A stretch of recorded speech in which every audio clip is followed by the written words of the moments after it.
खरं तर दादानंतरची ही पहिली निवडणूक आहे. मला कधीही वाटलं नव्हतं की मला अशा प्रकारच्या निवडणुकींना फेस करावं लागेल. मन खरं तर खूप भरून येतंय.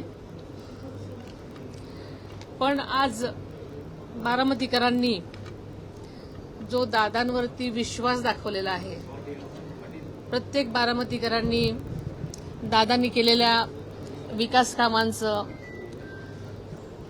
प्रतीक म्हणून आज त्यांना जी भावांजली वाहिलेली आहे असंच मी म्हणेल. कारण जे मतदान आहे ते बारामतीकरांनी आदरणीय दादांवर दाखवलेला विश्वास, त्यांनी आजपर्यंत केलेली त्यांची सेवा आणि दादांनी केलेलं जनतेवरचं प्रेम हे त्यांनी त्यांच्या मतातून दिलेलं आहे. विकासाचा वादा वहिनी आणि दादा असं एक सोशल मीडियावर ट्रेंड आहे.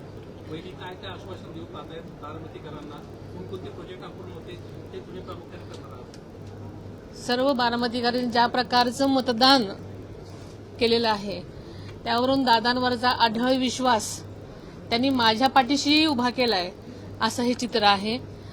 दादांना आदरांजली वाहतानाच माझ्यावरचा विश्वास जो त्यांनी मला दाखवलेला आहे त्याबद्दल मी तमाम बारामतीकरांचं खरं तर आभार मानते.